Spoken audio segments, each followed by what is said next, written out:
Make sure, everybody, that you keep your back erect.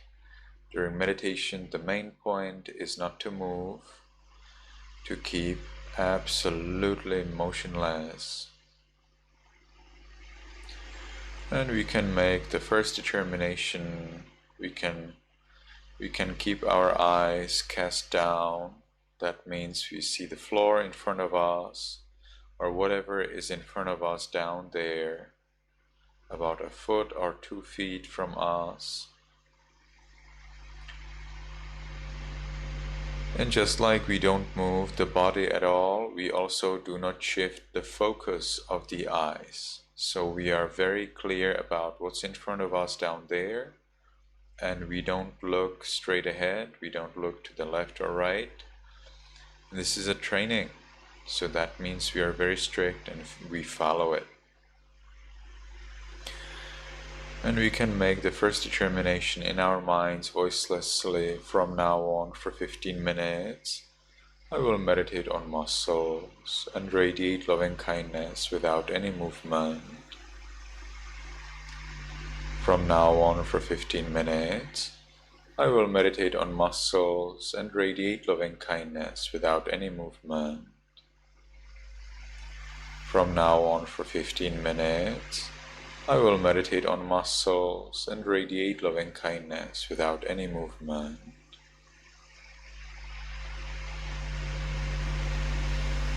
And with that determination, we can gently, lovingly notice the flat piece of flesh at the top of the head. Let's allow it to be heavy.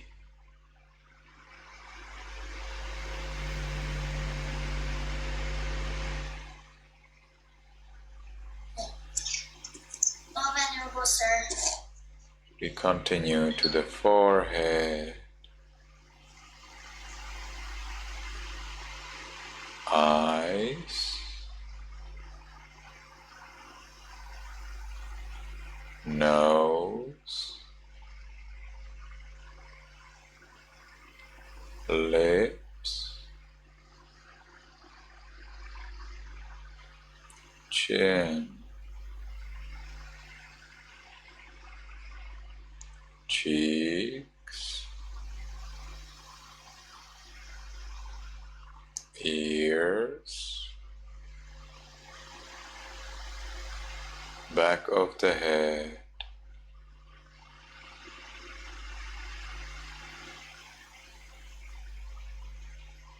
and we allow all of the muscles and flesh throughout the head to be heavy.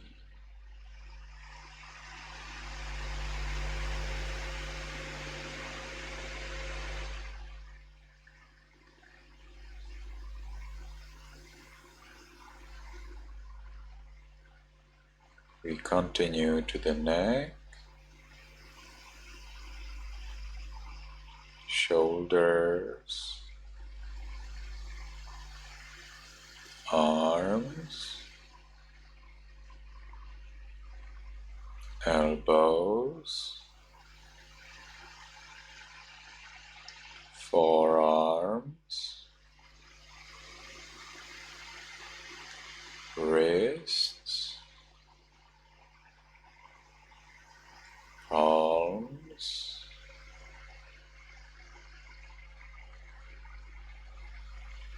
fingers, tips of fingers,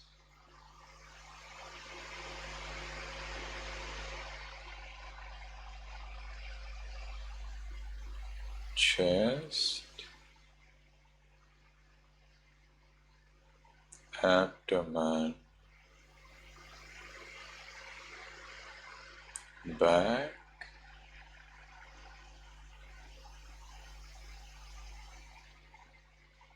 and we allow all of the muscles and flesh throughout the upper part of the body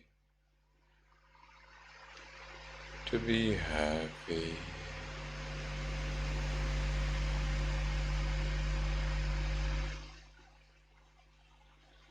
We continue to the buttocks, thighs,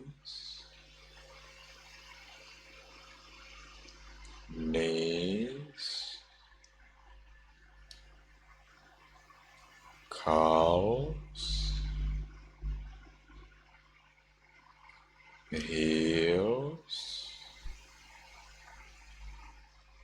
soles,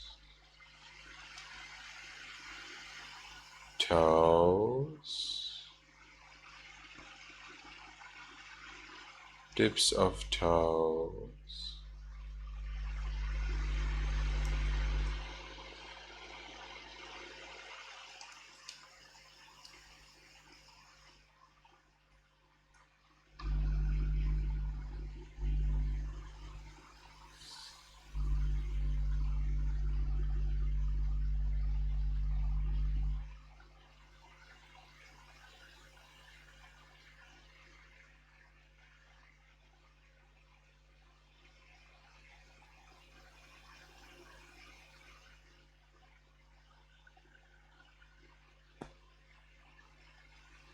and we allow all of the muscles and flesh throughout the body to be heavy.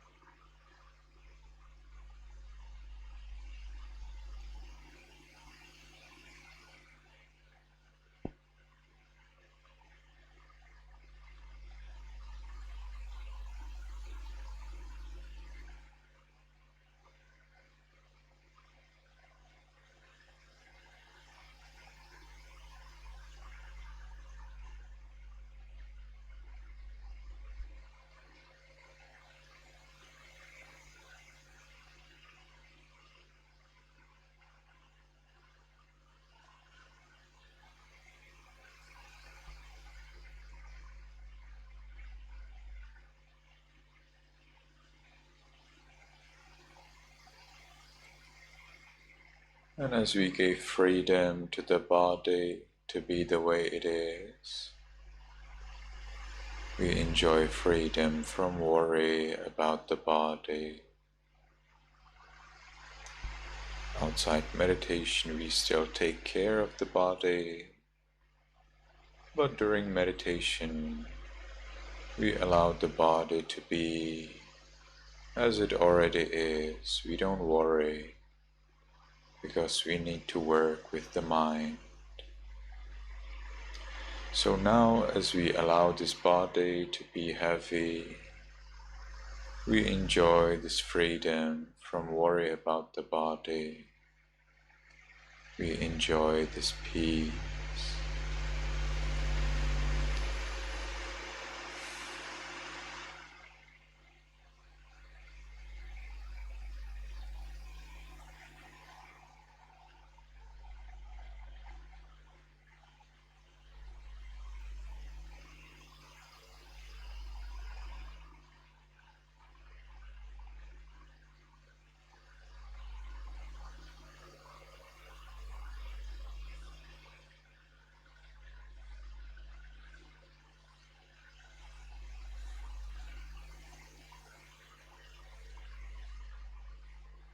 So now let's observe this connection between the mind and the peace. That means, how much am I aware of this peace?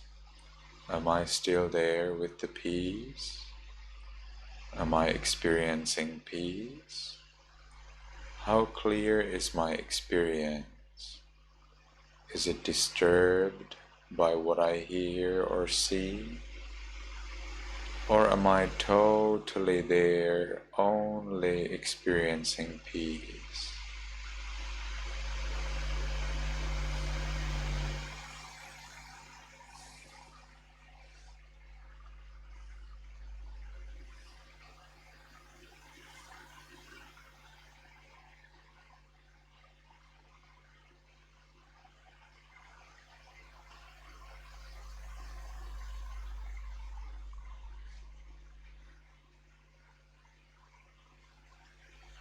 Make sure your back is erect.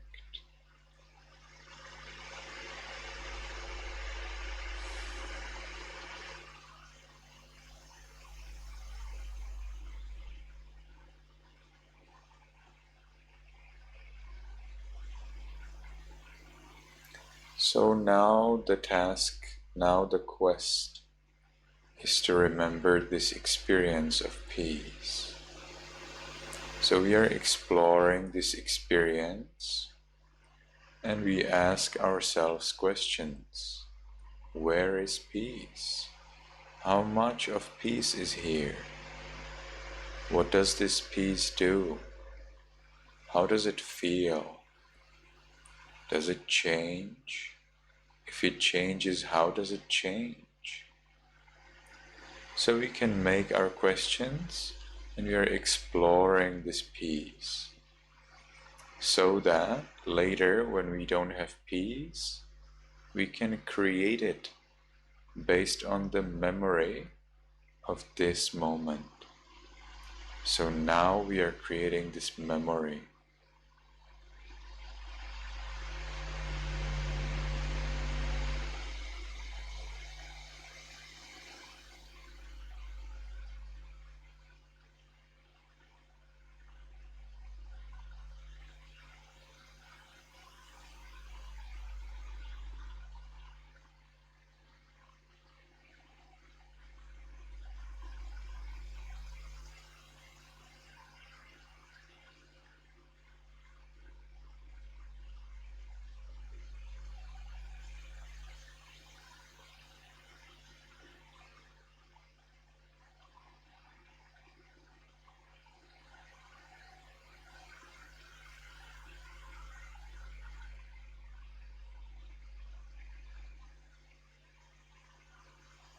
So now let's share this peace with other living beings. Let's start in our room. We don't expect, we don't force. We will just allow. We will just permit all beings in our room to enjoy at least as much peace as we are experiencing now. In our room, there may be humans, animals, insects, whatever is there, whoever is there. We allow them to be in peace, so we can recite in our minds voicelessly. May all beings in this room be in peace. May all beings in this room be in peace.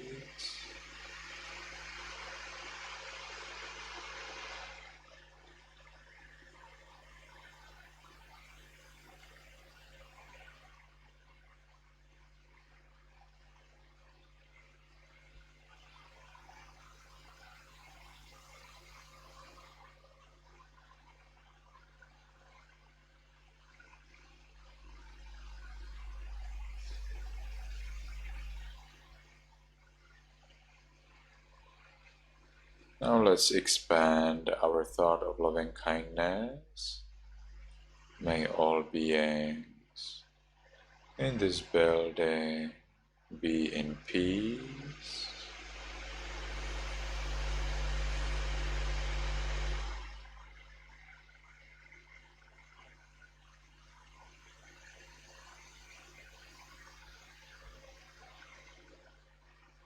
May all beings in this city or village be in peace.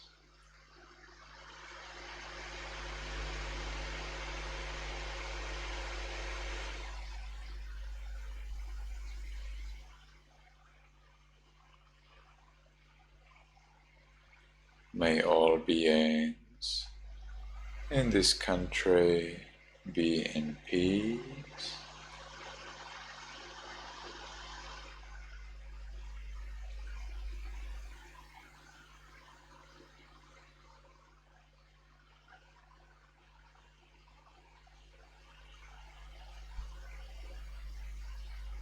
May all beings on this planet be in peace.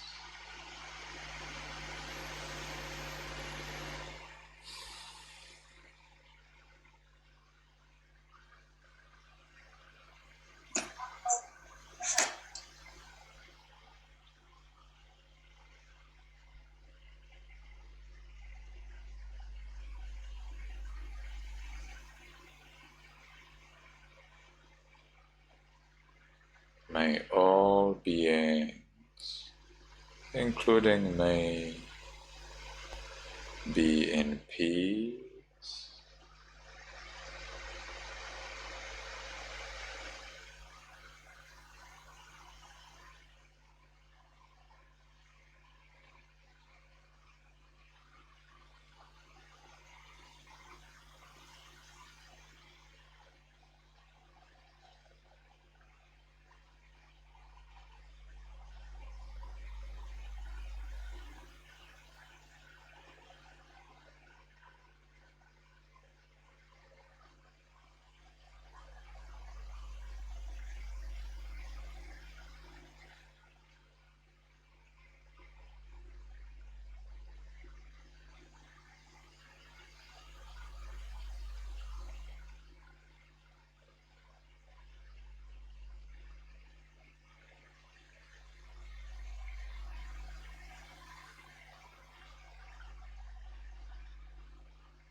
Now, because the time for this sitting is finished, let's make the last determination in our minds voicelessly.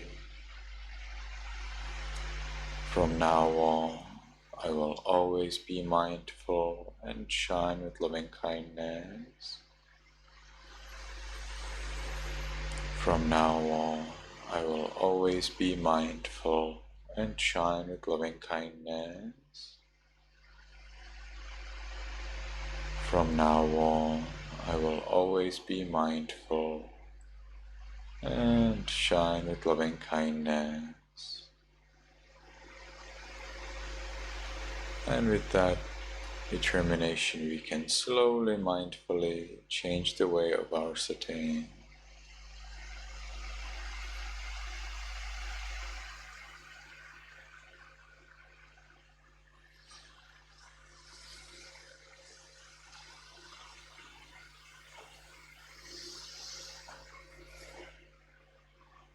And when we have changed the way of our sitting, let's take one more minute to enjoy the peace of our meditation.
Okay.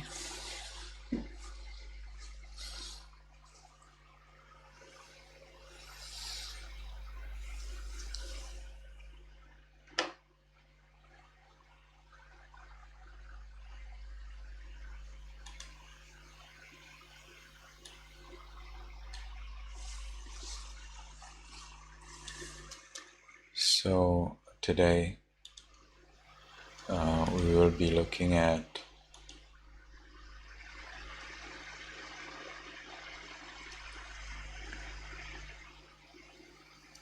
the 5 precepts and 3 refuges in the Burmese pronunciation.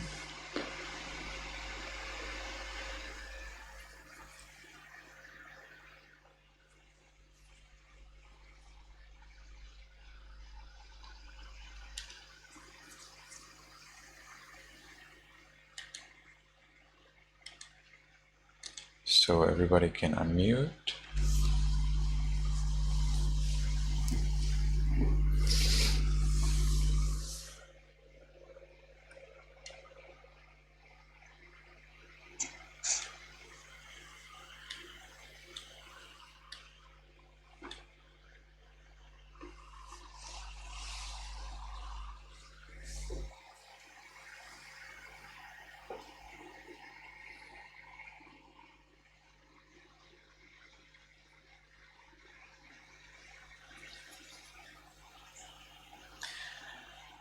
So I will be reciting in Burmese pronunciation. Make sure that you follow me exactly as you can. Remember to keep your hands together at the chest. Yamaha wada meta wadeta.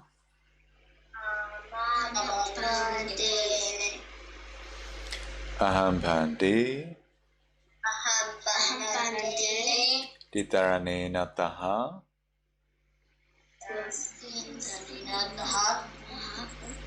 Piensa tilan dhamma yasami.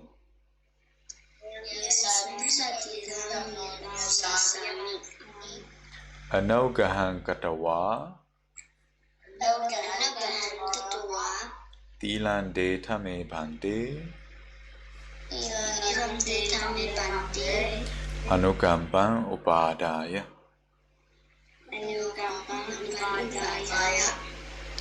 Dutiyampi aham bhante.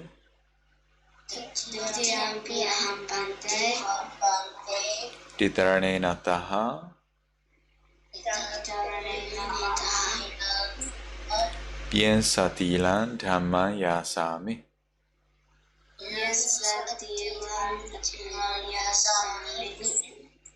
Anogahan katawa.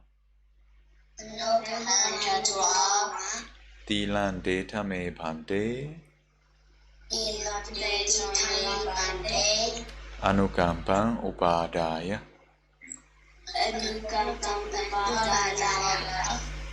Tatiyampi aham bhante. Titarane nataha. Piensa tilan dhamma yasami.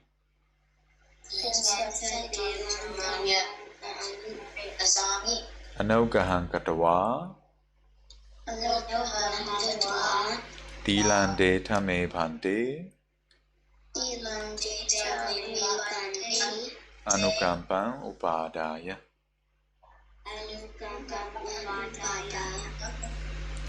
Namo tata bhagavato arahato tamma sambuddhassa.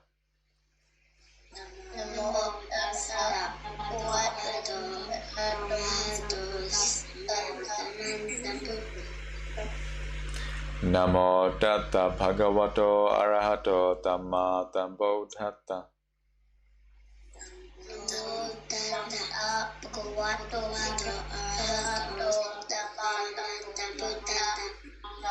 Namo tata bhagavato arahato tamma sambuddhassa.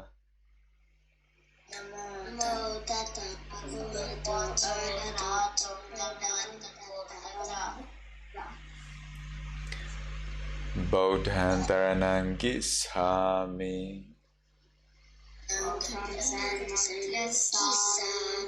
Dhamman taranang gissami.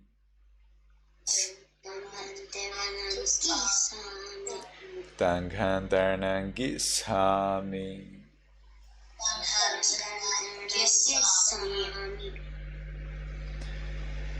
Dutiyampi bodhan taranang gissami.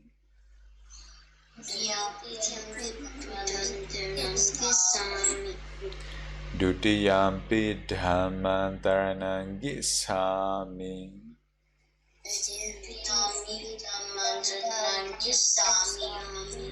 Dutiyampi sanghan taranang gissami.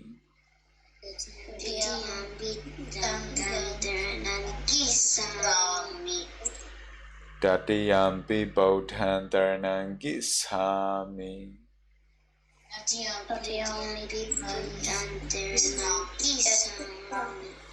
Tatiyampi dhamman taranang gissami.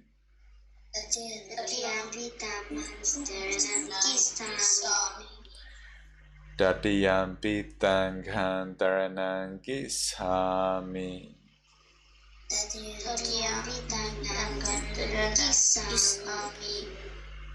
Tarana gamanam pariponang.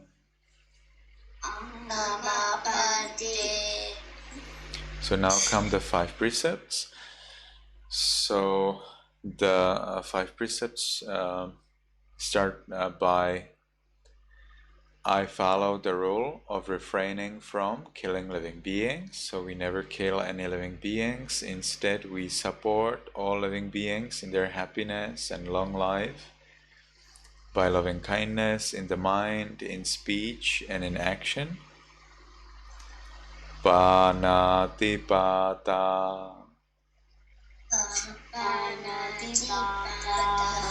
Veramaniteka padantamadiyami.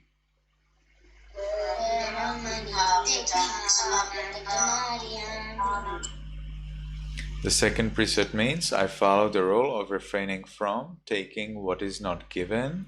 That means we never steal. Adena dana. Veramaniteka padantamadiyami.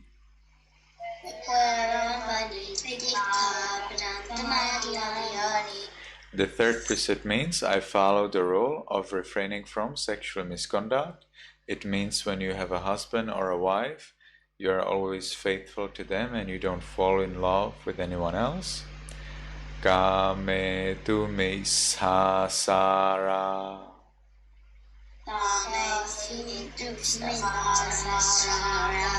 Veramaniteka padantamadiyami.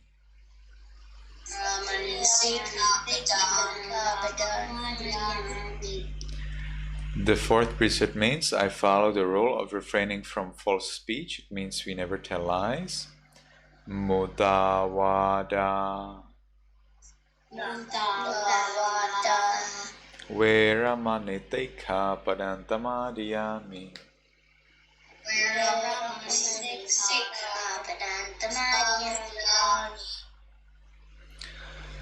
Then the fifth precept means I follow the rule of refraining from drinking alcohol and taking drugs. Dura meraya misa.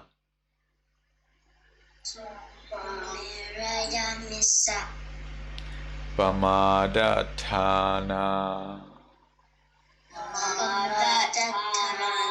Veramaniteka padantamadiyami.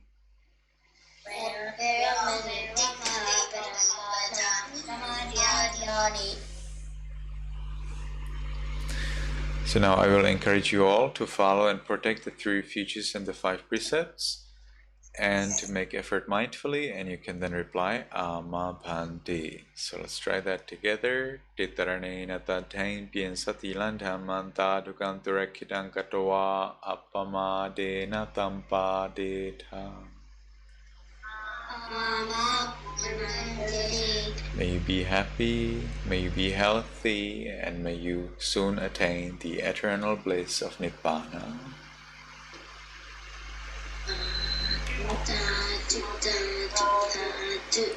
Very well.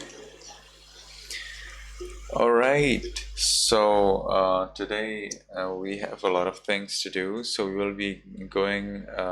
So we will be looking at our Prince Siddhartha's meeting with the recluse, and then we will be discussing our plans for the Christmas Eve. So, does anyone remember what did we talk about last class regarding the Prince Siddhartha and his journey? Yes, Alex or Robert, who's raising his hand? I'm Robert. Robert. Last week we discussed how he went to the garden, but he got stopped 4 times. The first time was old age. The second time was sickness. the third time was death, and the fourth time was by a monk. Mm-hmm. And do you remember what happened during the time when he met with a monk? He decided he was going to become a monk. That we did not read yet. That's coming maybe later. Tenza, do you remember what happened at the moment when he saw the monk, the recluse? He asked the driver, Charioteer. he asked the charioteer on who the one in the barked color robes was. Who the monk was. Bark-colored robes, yes. Anything else? May, do you remember anything else from that story?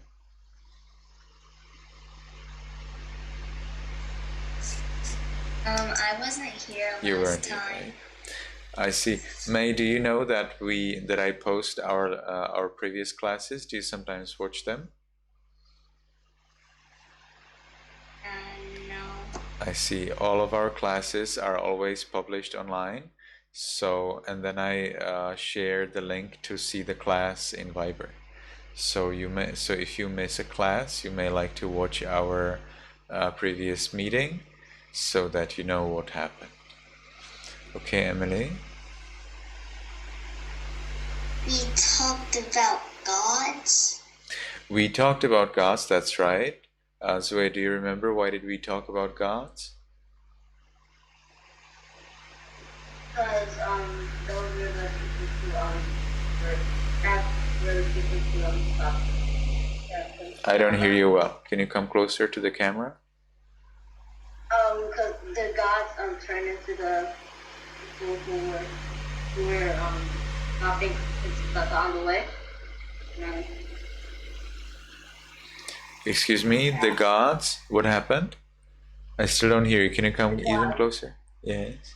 the gods turn into the old man and then sick man. That's fine, but what did the gods do during the time that the Bodhisattva saw the recluse? I don't remember. You remember? Okay. Tiri, will you remember? I think the charioteer told him about the 10 wholesome regions. That's right, but how is this connected to the gods? I think the gods were trying to be all the people, and I think that's what. So, Crixus, were you here the last week? Would you remember what happened with the gods? No? So I will tell you what happened. The gods were talking through the charioteer. So when the charioteer was explaining to the prince who is the recluse, what is recluse, the charioteer actually did not speak what he thought or what he knew. It was the gods who possessed, who took control over the charioteer's body, and they were using the charioteer's mouth to explain to the prince what is a recluse. So that's what we were talking about last week. Seems like you didn't get it. Well, now you hopefully got it. So the main point here is that the charioteer did not tell the prince what the charioteer knew or understood. Instead, the charioteer did not speak to the prince. It was the gods who used the charioteer's mouth to speak to the prince. This kind of occasion is very rare. Last week I spoke about Mahasi Sayadaw, and I explained to you that Mahasi Sayadaw spoke with a god. And that god also was not coming alone to speak with Venerable Mahasi Sayadaw. Instead, that god possessed, took hold of a young lady's body, and that young lady spoke to Venerable Mahasi Sayadaw while the gods actually were using the lady's lips and mouth and body.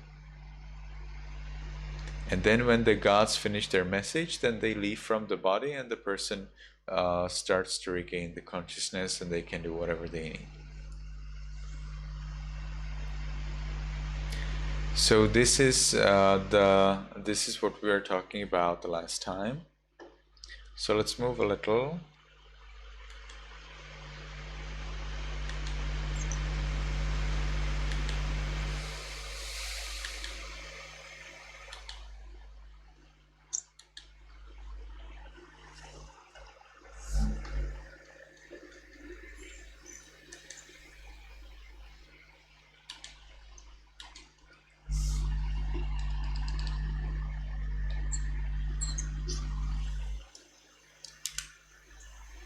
So as you can see here, although the charioteer had no knowledge of a recluse or his virtues, since it was a time previous to the appearance of a Buddha and his teachings, the charioteer spoke through supernatural powers of the Devas. It means he spoke because he was possessed. He was taken hold by gods. So he was not talking of his knowledge or experience. Instead, the gods were using his mouth to talk. All right. So now, what's next? Those bodhisattvas with a much longer lifespan saw the four great omens one after another with the lapse of 100 years before one and the next occasion. So as you can see, there were some more Buddhas in the past. So we do not have just one Buddha in the past. We have many Buddhas in the past. More than there are grains of sand in a large river. Many, basically uncountable, millions and millions of Buddhas in the past. And those Buddhas also have to go through this kind of realization. They need to realize that there is suffering, that there is pain in the world. So all of them had to also go for a ride, and they saw these four great things. That means an old man, ill man, dead man, and a recluse. And they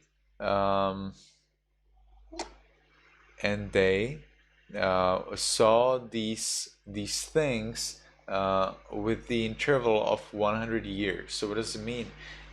They would go to the royal garden and see an old man. They would be disappointed. They return back to the palace, and then they enjoy for 100 years in the palace, and then they go for the second time, and then again 100 years back in the palace, and then the third time, and so on. So this is the special thing. In the case of our bodhisattva, however, appearing during a far shorter span of life, that means the bodhisattva was born in this world during the time when humans have a relatively short span of life. Therefore, yes, it means that these days people's life is not so long. In other times, sometimes people live even 20,000, 200,000 years. Today, usually people live about 100 years. So you see, our lives are relatively short. Relatively means if you compare it to lives of other people in the past and in the future, our lives are relatively short because they take maximum about 100 years. But the other Buddhas in the other times, they could live even 20,000, even 40,000 years. Why? Because at those times, the people's lifespan generally was longer.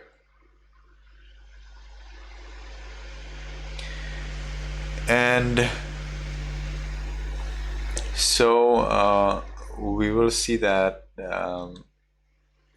intervening period between any two events was 4 months. So the prince would see something like an old man, ill man, and then he would stay in the palace for the next 4 months until he would go to see the garden again.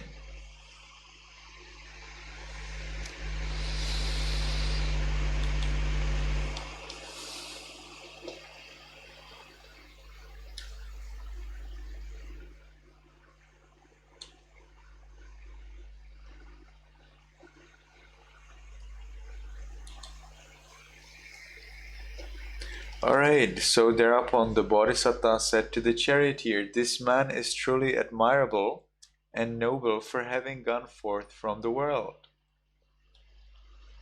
Bearing in mind that it is good to practice the 10 courses of wholesome actions, which are in accord with righteousness, which are free from blemish and which are clean and pure,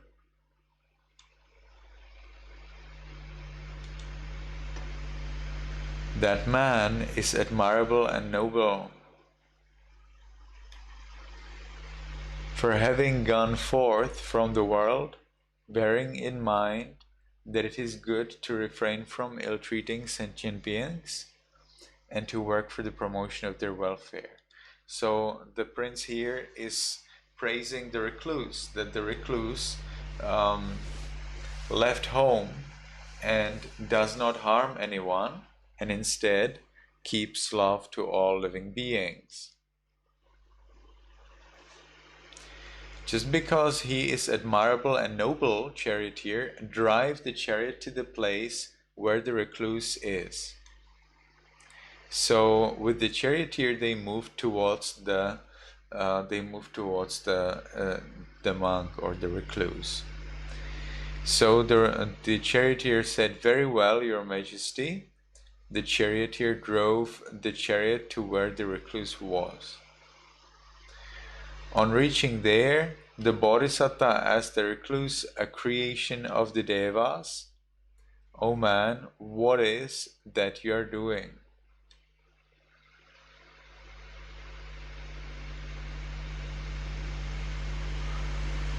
Alright, so then your head is not like the head of others, your clothes are also not like those others. So now we are going to see what the recluse said.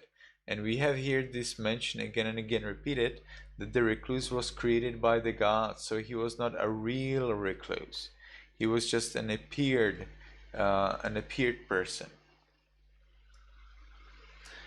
So he said, "Your Majesty, I am known as a recluse."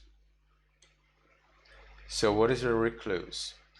The recluse, actually, a supernormal form created by the Devas, replied, "Your Majesty, I am one who has gone forth from the whole household life, having shaved off the hair and beard and wearing the bark-dyed clothes." So that's what he did. Alright, so becoming a monk requires that you shave your hair and beard, and also that you wear robes dyed by bark. And bearing in mind that it is good to practice the 10 courses of wholesome actions, beginning with generosity, which are also known by four special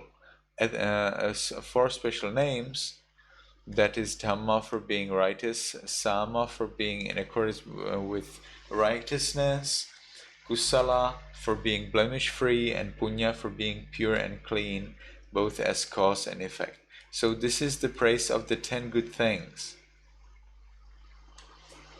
So remember that when you follow the 10 good things that we were listing the previous 2 weeks, they are there in order that you are righteous, in order that you live in accordance with righteousness, that you're just, that they are for being free from guilt and fault, and they are also pure and clean, so that they can support you on your path to Nibbana.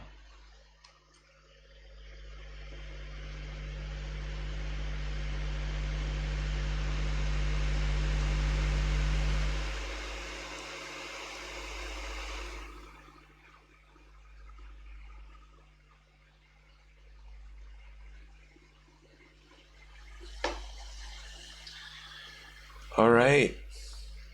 So the Bodhisattva prince said in acknowledgement and approval, "You are indeed admirable and noble. You have gone forth from the household life and shaved the head, wearing the bark-dyed clothes, and practicing these 4 things.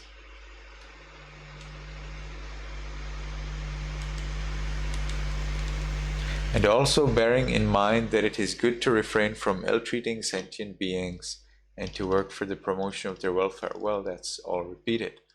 So this is all for today. We have finished the meeting of the Bodhisattva to be. Now let's discuss what will be coming on the coming Christmas Eve.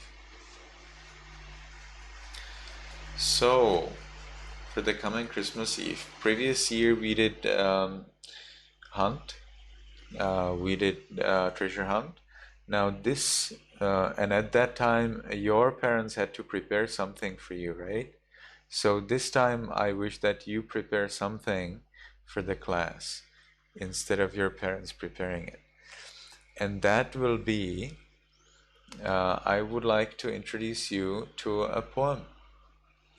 It's a long poem. The poem has 5,300 lines. It's a long poem. I will not ask you to remember all of the 5,300 lines. You would probably spend next 10 years learning that. We don't need it.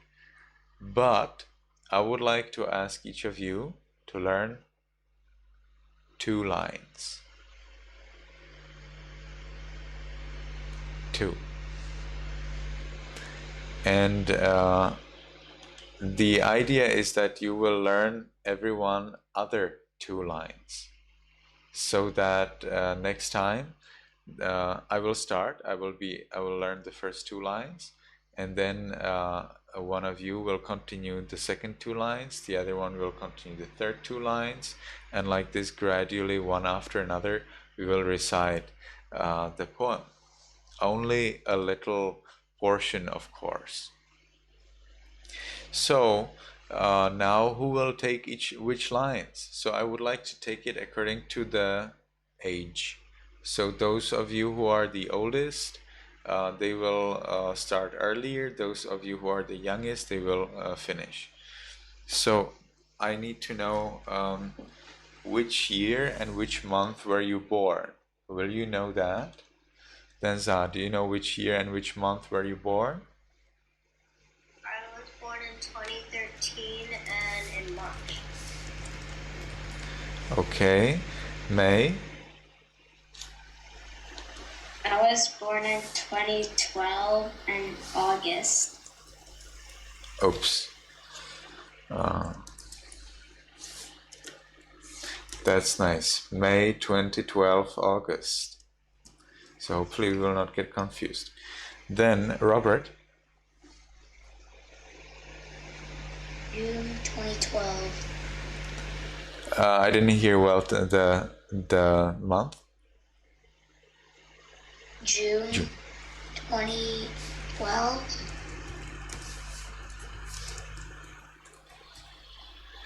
Okay, Emily.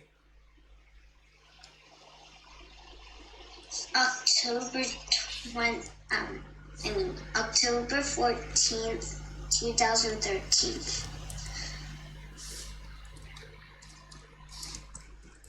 Zwe. 2012 June.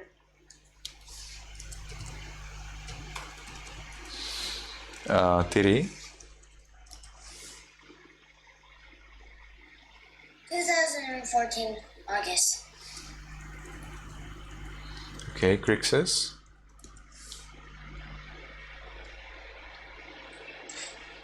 2015 May. And Alex is the same like Robert, am I right? Yes, on the exact same day. Yeah, and do you remember who came out first? Yes. Who was that? Robert. Robert came out first, okay.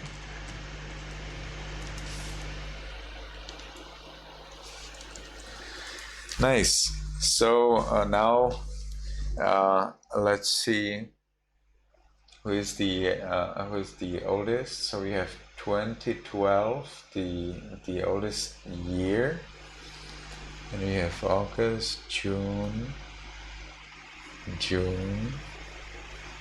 I see. So we have actually Zui, what day were you born? The 25th. 25th. And Alex? Robert? 20th. Excuse me? 20th. I see, 20th. Yes, So 20th. that means that Robert is the oldest, then comes Alex, right? Then comes Zui. Then we will have 23rd. Yes, then we have May. Am I right?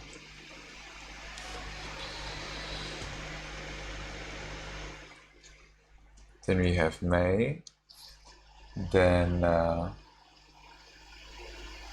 we have 2013, right? So we will have probably Denza, Emily. 2014 is Thiri, and finally Crixus. So please check it out. Did I miss anyone or did I misplace anyone?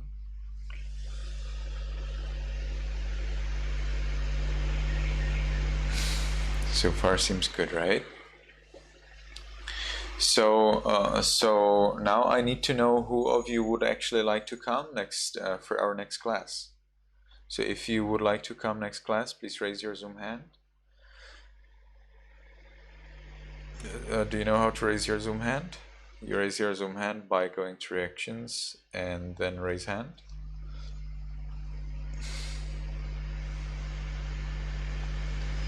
Okay, Alexander is clapping. Do you think you... Yes, very good. Robert, Crixus.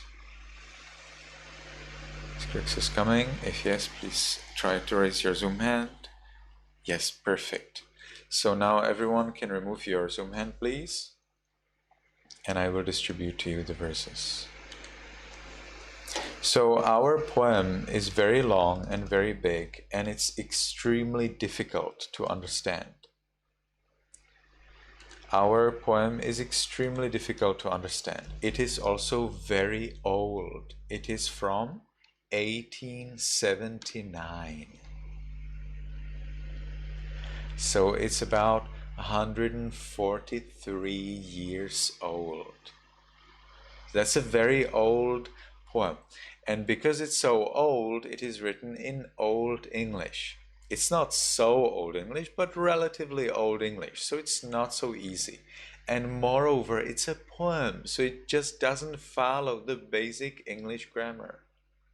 So it's quite a lot of fun. And there I am to explain to you everything that you will be learning. So we don't have much time remaining, so let me do this faster. So I wish that everybody of you takes 2, maximum 3 lines. We will see if this is possible. So I will take 2 lines. So we have, so we'll learn altogether 20 lines, right?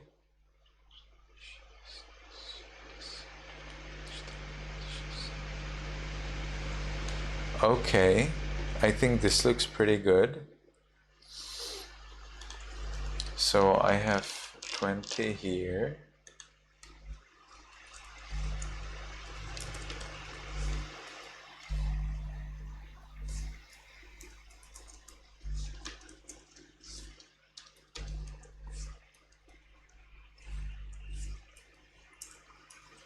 I will then send it. I will then send it.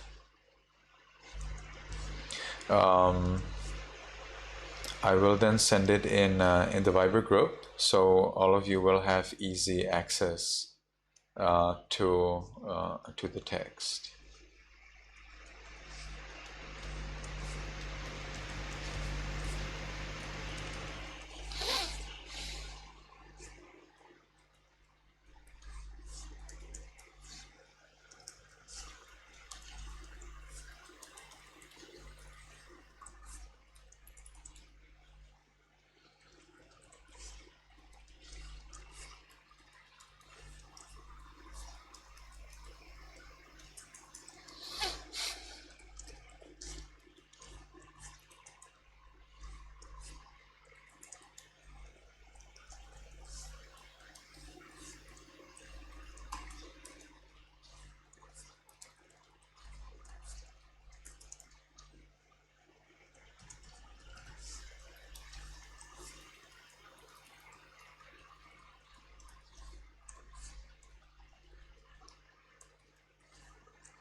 Yes, I see. Actually, we will do only 18 lines.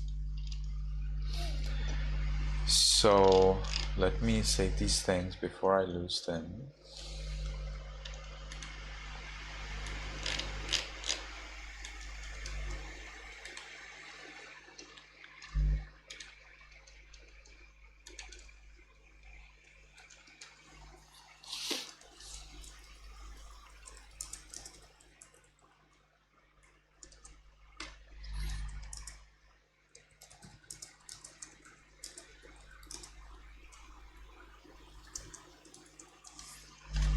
All right.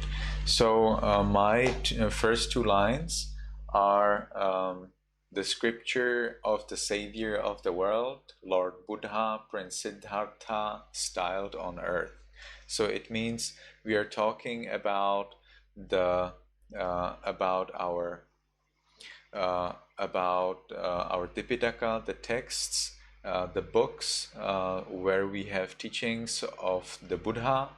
The savior of the world means the Buddha who saved the world from ignorance. The Buddha helped the world to learn the Buddha's teachings. So that indeed is the Lord Buddha. And it's started by the Prince Siddhartha, which was the young man who later became the Buddha, and he started on earth. So then Robert can continue explaining that in earth and heavens and hells incomparable, all honored, wisest, best, most pitiful. These are the qualities of the Buddha. The Buddha was incomparable. Nobody in the earth, heavens, or hell is better or wiser or more knowledgeable or more skillful than the Buddha. And the Buddha was also the wisest, best, and also very compassionate. The Buddha helped various living beings to achieve peace. Then Alex continues, the teacher of nirvana and the law. Then came he to be born again for men. So Alex says that the Buddha explained how to become free from suffering, how to achieve nibbana, and how to teach the way to achieve nibbana, the law of the world. What to do to be happy, what do people do and therefore suffer. Then came he to be born again for men. So indeed the Buddha, after his life that was previous to his last life, came for the last time on the earth as a human. Zue then continues, below the high sphere 4 regions sit, and this is quite difficult. It is talking about heaven.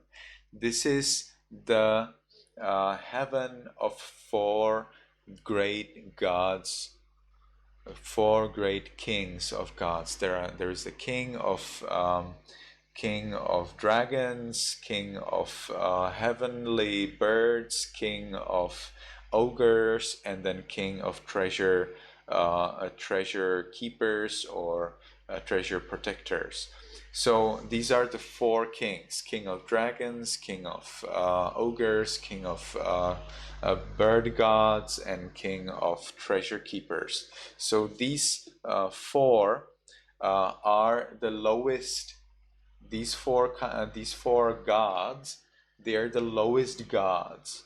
Then we have the higher gods. They are no more animals. They are powerful. They look more like a human, but they shine very powerfully. They have long life and enjoy a lot of pleasure. But these 4 gods, they stay the lowest as the lowest kings of gods. So those are the 4 regions. So below the high sphere, 4 regions sit. So below the world of 33, below the world of the real gods, we have these 4, let's say, lower gods. And they rule the world, and under them are zones. So under them are the human worlds, probably that's what is meant, and also zones like the human world and the world of animals, world of ghosts, world of hell. May then continues, and she says, near but high, where saintly spirits dead wait thrice 10,000 years, then live again. So again, these four worlds, where are these heavenly birds, heavenly dragons, heavenly dragons are heavenly snakes. They're just snakes, nothing else. In Buddhism, we do not have dragons with big wings, and well, they can actually spit fire, but they do not have wings. They just fly as snakes. They do not need wings for that. So the dragons that you learn in the US, they're not real dragons. Our dragons do not have wings, they're just snakes, except that they are huge snakes and they can fly, they can spit fire, and mostly actually our dragons live in water.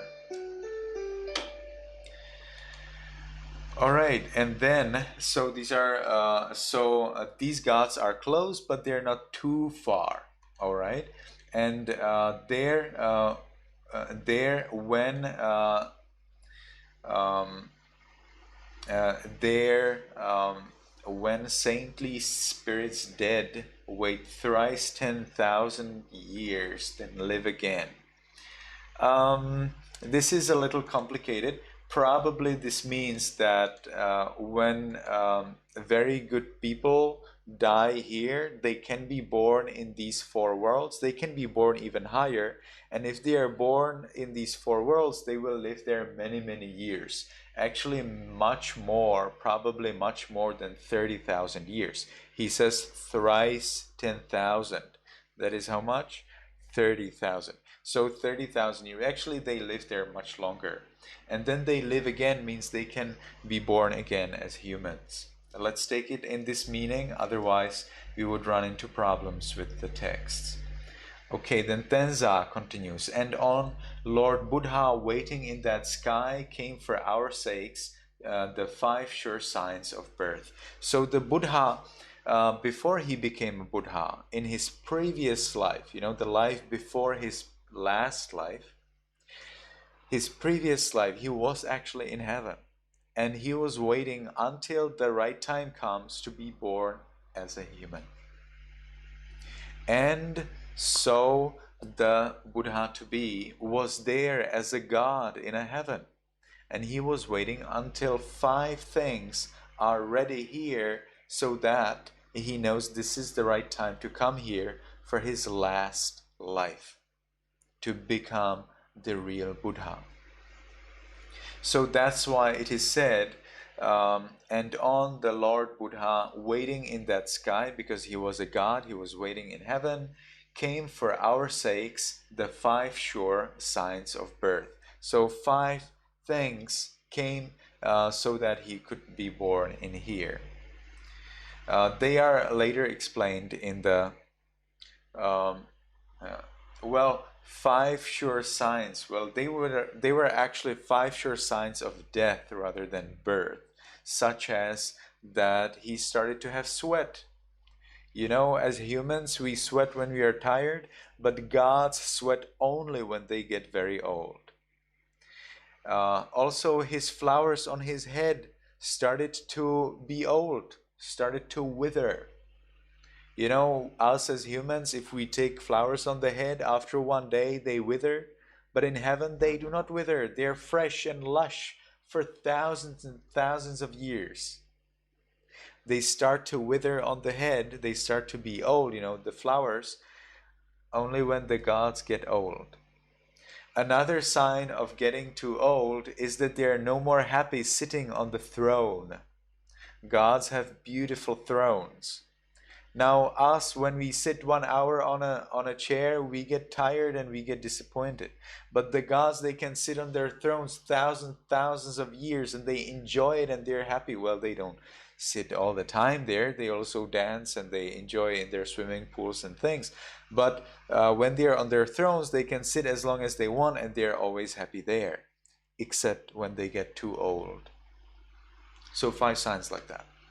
So then Emily continues, so that the Devas knew the signs and said Buddha will go again to help the world. I think that's pretty clear, right? So the other gods, they saw, look at that, the Buddha to be. He is going to die and be born as a human to save the world from ignorance, to teach the world the Four Noble Truths and the way how to become enlightened. Then Tiri continues, yeah, spake he. Yeah means indeed, it is true, it is agreement. So the Buddha to be agrees with the God. Indeed, now the time has come. Spake means spoke, but this is Old English. Spake means spoke. It means he said. Spoke he, yeah, said he. Now I go to help the world, this last of many times, for birth of and death. So the Buddha says that he's going to this world. Wow, Tiri has such an easy verse. So the Buddha to be is coming to this earth so that he will, and this will be the last of his life, last of his birth and death. You know, every life has birth and death. So this is his last birth and death. And then Crixus comes as the final reciter, and he says, "And hence for me and those who learn my law, I will go down among the Sakyas."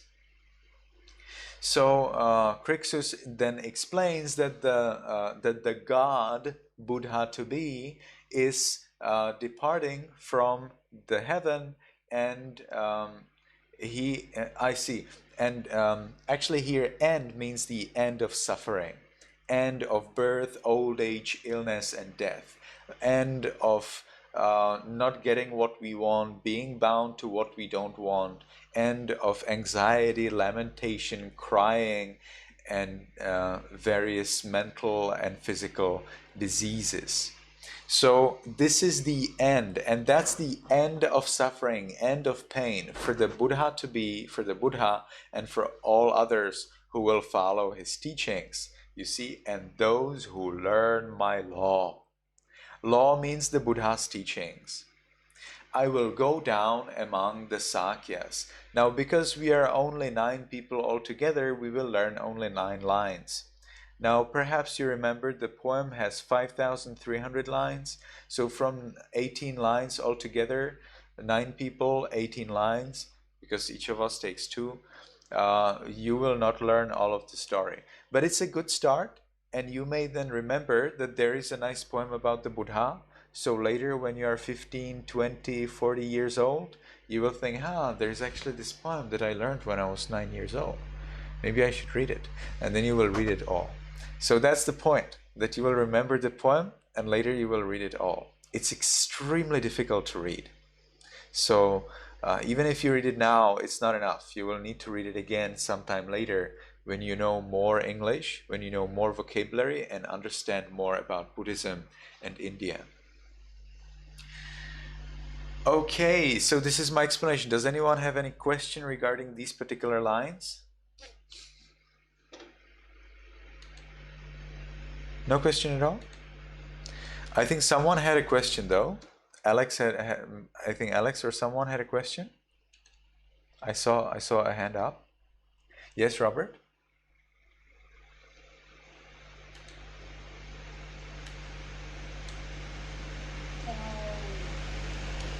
Are the snakes names of dragons then? Because you said that the dragons were flying snakes. Flying snakes? Yes, I don't hear you well. Can you please come close to the microphone? You said that dragons are like flying snakes. That's right. Does that make snakes miniature dragons? No. Because dragons are from heaven. Snakes are not.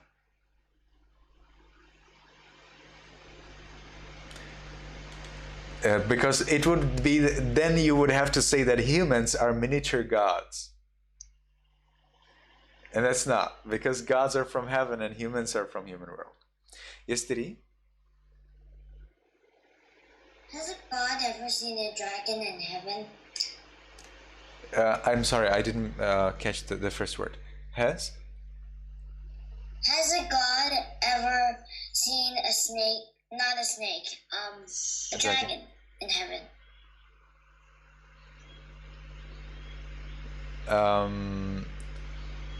That's such a strange question. Definitely gods, if they want, they can see the dragons in the heaven, because the dragons are lower than the gods, so gods can actually see the dragons from above. But the dragons cannot, may not be able to see the gods above because their bodies are subtler, and because their bodies are subtler, they are invisible. So we cannot see gods unless we have psychic powers. You can meditate and see gods. It is not so difficult. But usually normal people do not see gods because our mind is coarse.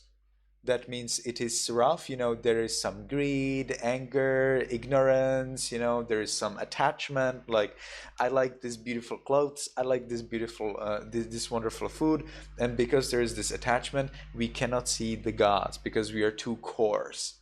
We are too much attached to this coarse matter, to the coarse clothes, coarse food, coarse body, and so on.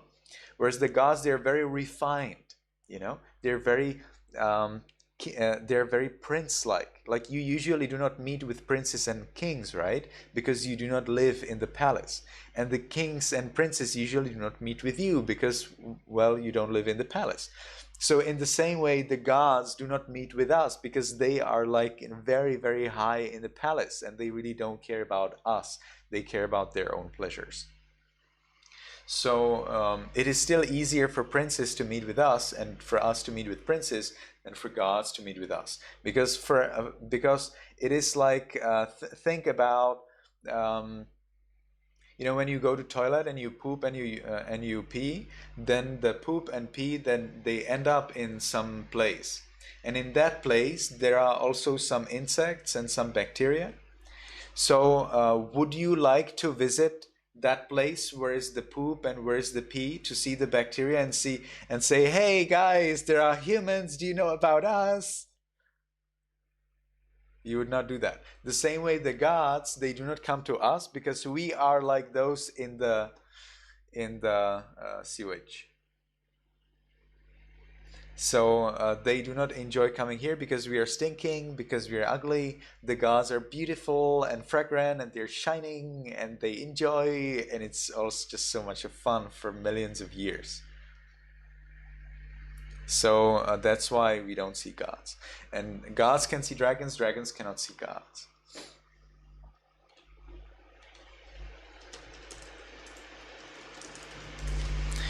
All right, so we will talk more about, we can talk more about the four worlds and more about gods. But there's one more thing that I wish that everybody prepares for. So it's not just 2 lines, that would be too little to do. There's some more work to do. And that is a little picture. So I have here a little picture. I'm sending it for everybody. I will be sharing it in Viber as well. So if you cannot open, no problem.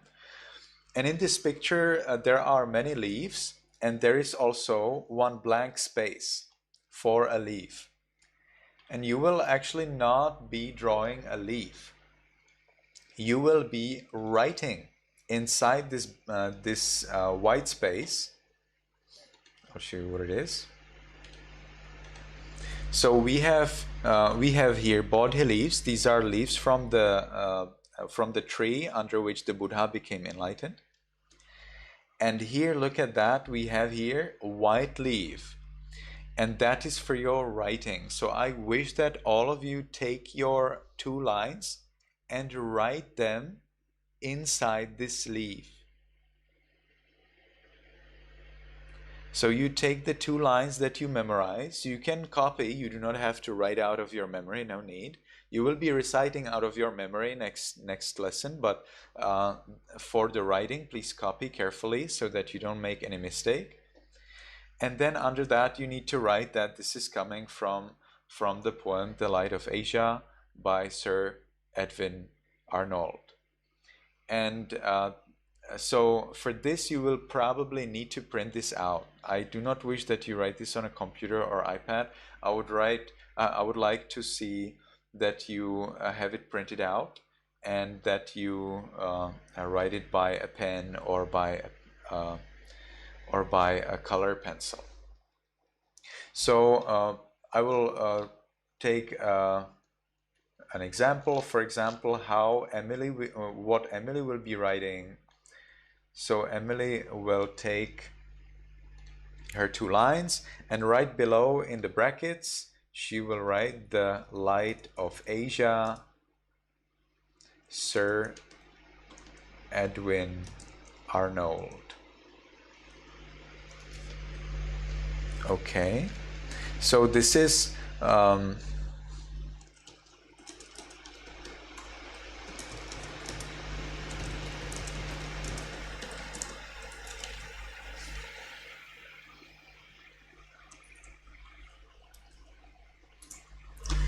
right. So this is what I'm still sharing the screen. No. So this is what Emily will be writing. So she will write the 2 lines, and right below in the brackets she writes the Light of Asia, Sir Edwin Arnold. Each of you writes only your own 2 lines, not anything else. So if your parents can print it out, so they would be printing it 1 time only, the paper 1 time only, in color, ideally A4 format, so that you can fill in the blank. Yes, Emily? Does it have to be colored because my printer can only do black and white? If your parents prepare it in color, then it's better, but it's fine if it's black and white as well. All right? And someone else was raising their hand?